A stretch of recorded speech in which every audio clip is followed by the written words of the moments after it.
Baik, nama Yovita Sari, NIM 19104168853, kelas A1 Manajemen Pagi, mata kuliah Manajemen Operasi 2, dosen Adi Mursalin SEMM.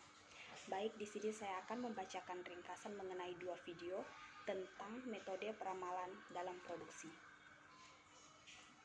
Pengertian peramalan. Peramalan adalah proses untuk memperkirakan beberapa kebutuhan yang akan datang, meliputi kualitas, kuantitas, waktu, dan lokasi yang dibutuhkan. Tujuan dari dibuatnya sebuah peramalan, yang pertama menentukan kebutuhan pabrik, dan yang kedua menentukan perencanaan jangka menengah, dan yang ketiga menentukan penjadwalan jangka pendek. Manfaat peramalan.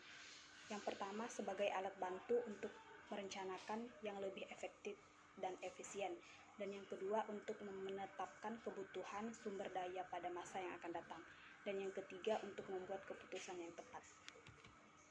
Baik, langsung ke dalam metode peramalan perencanaan produksi. Ada dua, yang pertama peramalan subjektif, bagiannya yaitu metode Delphi, dan yang kedua metode penelitian pasar.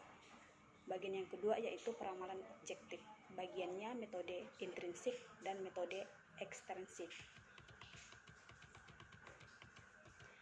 Peramalan subjektif adalah peramalan yang menekankan pada keputusan hasil diskusi, pendapat pribadi, dan intuisi. Metode Delphi adalah peramalan yang didasarkan pada keputusan bersama dalam satu grup yang terdiri dari para ahli yang berbeda. Metode penelitian pasar. Metode ini menganalisa fakta secara sistematis pada bidang yang berhubungan dengan pemasaran. Misalnya teknik survei dilakukan dengan kuesioner. Peramalan objektif adalah prosedur peramalan yang mengikuti aturan-aturan matematis dan statistik. Metode intrinsik adalah peramalan yang hanya berdasarkan proyeksi permintaan historis tanpa mempertimbangkan faktor-faktor eksternal yang mungkin mempengaruhi besarnya permintaan. Metode ekstrinsik, peramalan yang mempertimbangkan faktor-faktor eksternal yang mungkin mempengaruhi besarnya permintaan di masa yang akan datang. Kesimpulannya, peramalan perlu dilakukan untuk memperkirakan seberapa banyak sumber daya yang akan dibutuhkan untuk memenuhi kegiatan proses produksi secara efektif dan efisien, untuk mengetahui permintaan pasar, dan untuk membuat keputusan dengan pemilihan metode yang tepat. Lanjut di ringkasan video yang kedua, yaitu tentang metode peramalan dalam produksi massal. Pengertian peramalan adalah proses untuk memperkirakan beberapa kebutuhan di masa mendatang yang meliputi kebutuhan dalam ukuran kuantitas, kualitas, waktu, dan lokasi yang dibutuhkan dalam rangka memenuhi permintaan barang atau jasa. Klasifikasi peramalan. Klasifikasi peramalan berdasarkan jangka waktunya dapat diklasifikasikan ke dalam 3 kelompok, yaitu peramalan jangka panjang, umumnya 2-10 tahun, dan peramalan jangka menengah, umumnya 1-24 bulan, dan peramalan jangka pendek, umumnya 1-5 minggu.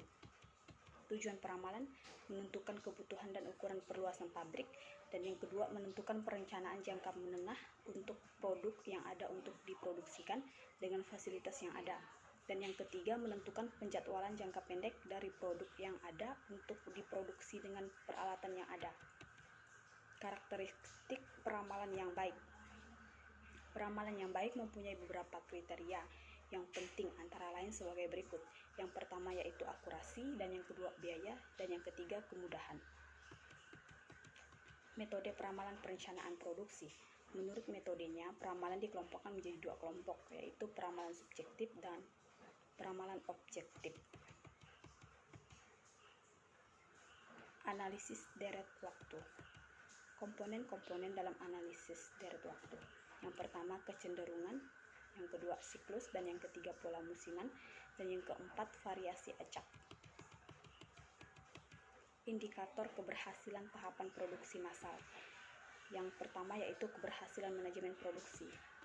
Pengukuran keberhasilan manajemen produksi meliputi hal-hal sebagai berikut. Yang pertama produktivitas, kapasitas, kecepatan pengiriman, kualitas produk, kecepatan proses, dan fleksibilitas. Yang kedua yaitu ukuran kinerja sistem produksi. Ukuran kinerja suatu sistem produksi dan operasi atau produksi dapat diukur dari hal-hal sebagai berikut. Yang pertama ongkos produksi, dan yang kedua kualitas produk atau jasa, dan yang ketiga tingkat pelayanan. Yang ketiga yaitu ukuran kinerja produktivitas mesin. Untuk mengukur kinerja produktivitas mesin, umumnya perusahaan menggunakan tool OEE, Over Equipment Efficiency, yang dihitung berdasarkan pada 3 indikator yaitu availabilitas dan proximity dan quality. Baik, sekian ringkasan dari kami. Saya ucapkan banyak terima kasih.